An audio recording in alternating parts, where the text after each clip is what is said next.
সাথী,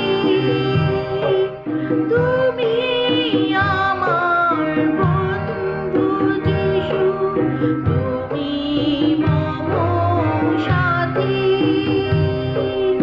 অন্ধকারে তুমি যে মোর পথ দেখানো বাতি,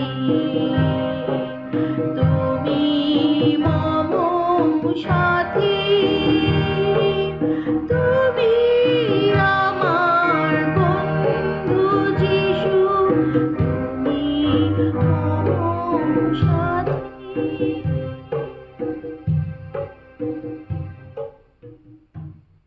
শুভ সকাল। আজকে আমরা প্রভুর বিষয়ে এই বিশ্রাম দিনে আপনাদের সঙ্গে এবং আমরা সকলে বসে একটি বিষয় পর্যালোচনা করব। গত সপ্তাহে আমরা অনেক ধুমধাম করে অনেক জায়গায় যে প্রভুর সেই ক্রুশারোপণ এবং পুনরুত্থানের বিষয়ে আমরা অনেক কিছু করেছি। হয়তো অনেকে করেছি, হয়তো অনেকে করিনি, কিন্তু কথা হচ্ছে যে এই যে যিশুর বিষয়ে আমরা এতগুলি কাজ করি,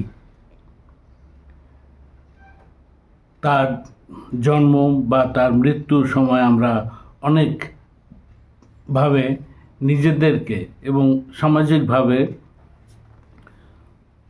লোকদের কাছে প্রচার করার চেষ্টা করি। কিন্তু কথা হচ্ছে এই যে যিশু, যে আমরা তার সম্বন্ধে এত কিছু বলি, এত কিছু করি, তিনি কি জীবিত? অনেকে বলেন না, অনেকে বলেন হ্যাঁ, কিন্তু আসলে বাইবেল কি বলে?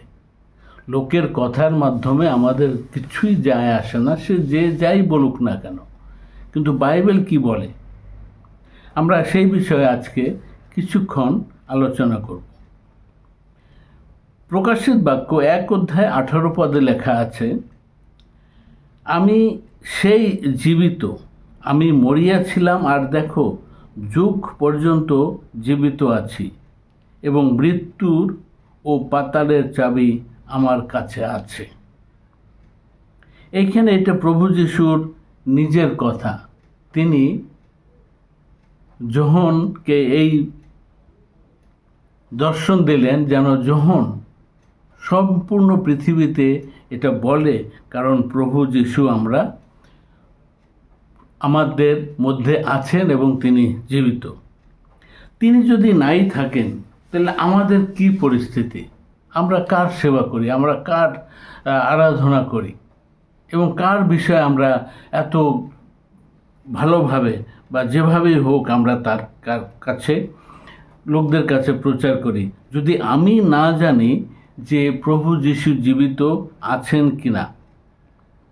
এবং খ্রিস্টিয়ান যারা খ্রিস্ট ধর্মাবলম্বী, তারা প্রত্যেকে বিশ্বাস করে যে প্রভু যীশু খ্রিস্ট জীবিত, এবং তিনি আমাদের সব কিছুর একটা সজ্ঞান তিনি নেন। সজ্ঞান বলতে যে আমরা কিভাবে আছি, কিভাবে চলি, আমাদের প্রার্থনার কোনো উত্তর আসে কিনা, এই সমস্ত যদি না করি তাহলে আমরা কিসে ঈশ্বরের উপরে বিশ্বাস করি যে যিশু জীবিত?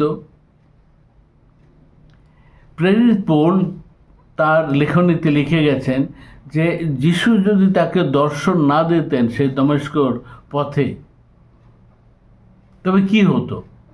তার মানে একজন জীবিত ব্যক্তি আরেকজন ব্যক্তিকে দর্শন দিতে পারে।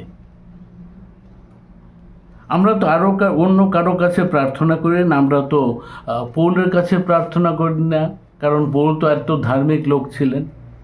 এবং তিনি এখানে করন্থীয়তে তিনি লিখে গেছেন, 1 করন্থীয় 15 অধ্যায় 14 পদ, আর যদি খ্রিস্ট উত্থাপিত না হইয়া থাকেন তবে আমাদের প্রচারও অসার, তোমাদের বিশ্বাসও অসার। এবং 17 পদে লেখা আছে, আর যদি খ্রিস্ট উত্থাপিত না হইয়া থাকেন তবে তোমাদের বিশ্বাস নিষ্ফল, আর এখনও আপন আপন পাপে আছো। এবং 20 পদে তিনি লিখে গেছেন যে বাস্তবিক খ্রিস্ট মৃত্যুগণের মধ্য হইতে উত্থাপিত হইয়াছেন, নিদ্রাগত লোকদের প্রথম ফলস্বরূপ হইয়াছেন। এটা প্রেরিত পৌলের কথা। আমরা তো তাকে পূজা করি না, আমরা তো তার কাছে প্রার্থনা করি না। আমরা শুধু এক প্রভু যীশু ঈশ্বর এবং পবিত্র আত্মা ছাড়া আমাদের কারোর কাছে প্রার্থনা করার কোনো প্রয়োজন নাই, কারণ এই 3 ব্যক্তি আমাদের সব কিছু দিতে পারেন। এবং আমরা জানি যে প্রভু যীশু খ্রিস্ট জীবিত, আর তাই যদি না হবে তবে এত বৎসর পর্যন্ত আমরা কিভাবে তার এই গুড ফ্রাইডে, তার মৃত্যু দিন এবং তার পুনরুত্থান দিন আমরা পালন করি। অনেকে তো তার পুনরুত্থানের দিনেই তাকে পুরা সপ্তাহ, সেই একটা দিনই তারা তাকে নির্ধারণ করে সপ্তাহের প্রথম দিন বিশ্রাম করে। আমরা সেই অবস্থা এখন যাব না, কিন্তু যখন সেই প্রেরিতগণ বা অন্য যারা সে প্রথম দিন কবরে গিয়ে দেখলো এবং সেখানে একজন দূত বসে আছেন। এখানে 1 নম্বর আমি যে পয়েন্টে আপনাদের কাছে ধরতে চাই, আমরা জানি যিশু জীবিত, কারণ তার কবর খালি ছিল। যিশুর জীবিত থাকার প্রথম বড় প্রমাণ হলো খালি কবর। মথি 28 অধ্যায় 5 এবং 6 পদে লেখা আছে, কিন্তু দূত স্ত্রীলোকদিগকে উত্তর করিলেন, তোমরা ভয় করিও না, কেননা আমি জানি তোমরা ক্রুশারোপিত যিশুকে খুঁজিতেছ। তিনি এখানে নাই, কেননা যেমন বলিয়াছিলেন তেমনই উত্থিত হইয়াছেন। আইসো, যে স্থানে প্রভু শয়ন করিতেন তাহা দেখো। তাদের দেখালেন যে কবর খালি। যদি কবর খালি না হবে তাহলে আমরা কেমনে জানবো যে যিশু বেঁচে আছেন? কবর খালি, সুতরাং যিশু সেখানে নাই। অন্যদের কবর হয়তো খুঁজে পাওয়া যাবে, কিন্তু তারা সেই কবরে গিয়ে সেবা পূজা করে। কিন্তু আজকে যদি যিশুর একটা কবর থাকতো, আমরা তো সেই মৃত ব্যক্তিকে পূজা করতাম। কি ফায়দা, কি লাভ এই সমস্ত করে? কিন্তু এখানে লেখা আছে যখন 11 অধ্যায় 25 পদে সেই যিশু যখন লাসারকে জীবিত করতে যান, যিশু তাহাকে কহিলেন, আমি পুনরুত্থান ও জীবন, যে আমাতে বিশ্বাস করে সে মরিলেও বাঁচিবে। এমন একজন প্রভু, তিনি নিজে বলে গেছেন আমি পুনরুত্থান ও জীবন। আমরা যদি তাকে বিশ্বাস করি তাহলে আমরা বাঁচব। একজন মৃত ব্যক্তি আর একজন সুস্থ বা জীবিত ব্যক্তিকে কোনোভাবেই সে দর্শন বা কথা বলতে পারে না। আমরা জানি যিশু জীবিত, কারণ তিনি পুনরুত্থানের পরে অনেকের কাছে প্রকাশিত হইয়াছিলেন। এখন সেটা কবরের কথা। প্রেরিত 1 অধ্যায় 3 পদে লেখা আছে, তিনি আপন দুঃখ ভোগের পর অনেক অকাট্য প্রমাণ দ্বারা তাহাদিগকে আপনাকে জীবিত দেখাইলেন। 40 দিন পর্যন্ত তাহাদিগকে দেখা দিতেন এবং ঈশ্বরের রাজ্য বিষয়ে কথা বলিতেন। এইটা ডক্টর লুক, যিনি প্রেরিতদের কার্যবলী লিখে গেছেন, তিনি লিখে গেছেন এই কথাটা। এবং প্রভু যীশু তাদের সঙ্গে খাবারও খেয়েছেন। একজন মৃত ব্যক্তি কোনো খাবার খায় না, শুধু যে জীবিত তার বাঁচার জন্য খাবারের প্রয়োজন। এবং সেখানে দেখা যায় তিনি মাগদলেনী মরিয়ম, পিতর, ইম্মায়ুর পথে 2 জন শিষ্য এবং 12 জন শিষ্যকে এবং থমাস যাকে আমরা জানি, এবং তাকে তিনি বলেন, এবং তাছাড়া তিনি অনেক অনেক অনেক লোকদের একত্রে তিনি দেখা দিলেন। তিনি কোনো প্রেতাত্মা নন, কারণ প্রেতাত্মার মধ্যে কোনো রকম মাংস অথবা হাড় থাকে না। এবং আমরা এখানে দেখি যে লুক 24:36-29 পদে, আমি একটু পড়ি আপনাদের জন্য। তাহারা এইসবের কথা বলিতেছিলেন, এমন সময় তিনি নিজে তাহাদের মধ্যে দাঁড়াইয়া কহিলেন, তোমাদিগকে শান্তি। কিন্তু তাহারা ভীত ও সশস্ত্র হইয়া ভাবিলেন, ভূত দেখিতেছেন। তিনি তাহাদিগকে কহিলেন, তোমরা কেন বিচলিত হইয়াছ? কেন তোমাদের অন্তরে সন্দেহ উদয় হইতেছে? আমার হাত ও পা দেখো, আমি সেই। আমাকে স্পর্শ করিয়া দেখো, কারণ ভূতের মাংস ও অস্থি নাই, যেমন দেখিতেছ আমার আছে। এটা কোনো কাল্পনিক কথা নয়। এবং এর পরে থমাস যখন তাকে বলল যে প্রভু, আমি যদি যতক্ষণ না, সে তার সহপাঠীদের সঙ্গে কথা বলছিল, এবং তিনি বলেন যতক্ষণ না আমি যিশুর সেই ক্ষত হাত না দেব ততক্ষণ আমি বিশ্বাস করব না। যোহন 20:27 এবং 28 পদে লেখা আছে, পরে তিনি থমাকে কহিলেন, তোমার আঙ্গুলি এখানে দাও, আমার হাত দেখো, আমার হাত বাড়াই আমার পার্শ্বে রাখো, অবিশ্বাসী হইও না, বিশ্বাসী হও। থমা উত্তরে তাহাকে বলিলেন, আমার প্রভু ও আমার ঈশ্বর। কিন্তু এর পরে যিশু তাকে বললেন যে ধন্য সেই ব্যক্তি যে না দেখিয়া বিশ্বাস করে। থমাস তো তাকে স্পর্শ করে, তাকে ধরে, তারপরে তাকে তখন সে বিশ্বাস করলো। কিন্তু এখন আমাদের কি পরিস্থিতি? আমরা তো ঈশ্বরের কাছে চাই যে ঈশ্বর আমাদের সঙ্গে থাকুন। ঈশ্বর জীবিত আছেন, কারণ এক মৃত ব্যক্তির সম্পর্কে কোনো রকমভাবে কোনো প্রোপাগান্ডা চলে না। আর সেই সময় গমলিয়েল একজন বিদ্যমান লোক, যিনি প্রেরিত পৌলেরও টিচার ছিলেন, গুরু আমরা বলতে পারি। এবং তিনি তাদেরকে বললেন, যদি এই বিষয় মতলব এই যে যিশুর যে শিষ্যরা যে প্রচার সভা করছে এবং এক দিনে হাজার হাজার লোক মণ্ডলীতে যোগ দিচ্ছে, তিনি বললেন যদি এইটা প্রভু যিশুর কাছে থেকে বা ঈশ্বরের কাছে থেকে না হয়, দেখা যাবে এইটা কিছুদিনের মধ্যে নিজে নিজে শেষ হয়ে গেছে, তোমাদের কিচ্ছু করতে হবে না।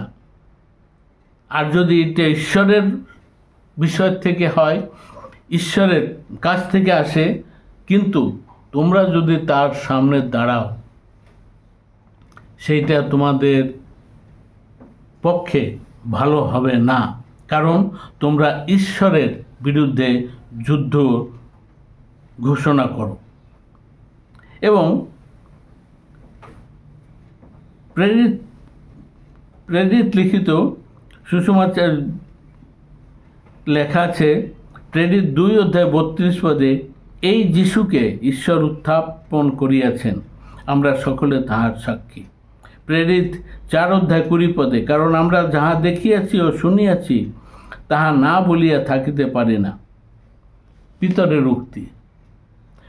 কেই পিতর, যিনি প্রভু যিশুকে 3 বার অস্বীকার করেছিলেন, এবং সে যখন ফিরে আসে আপনার হৃদয় পরিবর্তন করে, এখন সেই সাক্ষী দেয় যে হ্যাঁ, এটা প্রভু যিশুর কথা। যখন সেখানে দাঁড়ানো ছিলেন, যখন তাকে ক্রুশে দেওয়া হয়, প্রভু যিশু তাকে বললেন, যখন ওই দেখো তোমার মা। আর তার মায়ের প্রতি তিনি দেখে বললেন যে মাতা, ওই দেখো তোমার পুত্র। সুতরাং ওইভাবে আমরা দেখি ঈশ্বর কোনো না কোনোভাবে আমাদের কাছে এমন কিছু রেখে গেছেন যখন আমরা পৃথিবীতে বলতে পারি। 2 করন্থীয় 5:17 পদে লেখা আছে, অতএব যদি কেউ খ্রিস্টে থাকে তবে সে নূতন সৃষ্টি, পুরাতন বিষয় সকল চলিয়া গিয়েছে, দেখো সকলই নতুন হইয়াছে। নতুন সৃষ্টি কে করিতে পারে? শুধু একজন জীবন্ত ত্রাণকর্তা। গালাতীয় 2:23 লেখা আছে যে আমি খ্রিস্টের সহিত ক্রুশারোপিত হইয়াছি, তথাপি আমি জীবিত, কিন্তু আমি নয়, খ্রিস্ট আমার মধ্যে জীবিত আছেন। আর এখন শরীরে যে জীবন যাপন করি তাহা ঈশ্বরের পুত্রের বিশ্বাসে যাপন করি। তিনি আমাকে প্রেম করিয়াছেন ও আমার নিমিত্ত আপনাকে সমর্পণ করিয়াছেন। এখানেও লেখা আছে যে খ্রিস্ট আমাদের মধ্যে জীবিত আছেন। একজন মৃত ব্যক্তি কোনোভাবেই একজন জীবিত লোকের মধ্যে জীবিত থাকতে পারে না।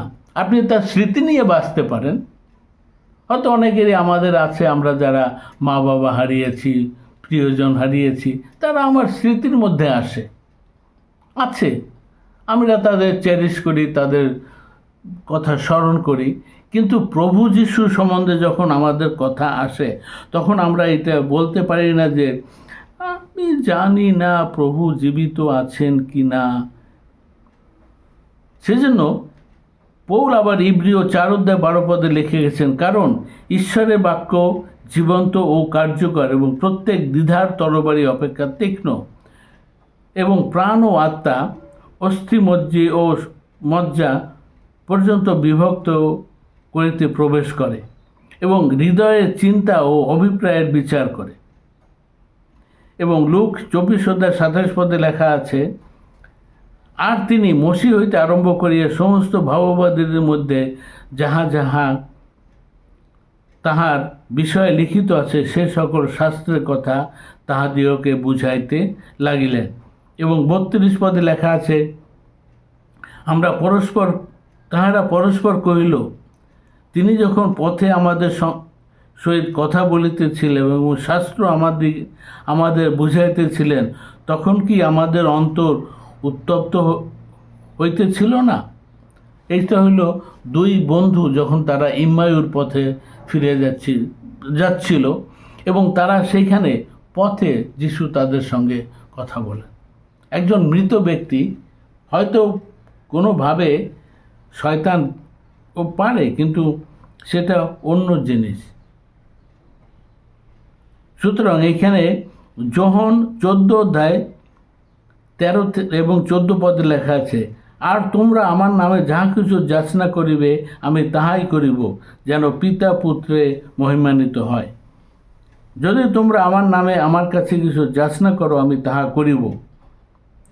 এবং এখানে লেখা আছে টিপ্পণীতে যে এটি কোনো মৃত ব্যক্তির ভাষা নয়, একজন জীবন্ত প্রভুর প্রতিশ্রুতি। ইব্রিয় 7:25 লেখা আছে, এই জন্য তাহারা তাহার দ্বারা ঈশ্বরের নিকটে আসে।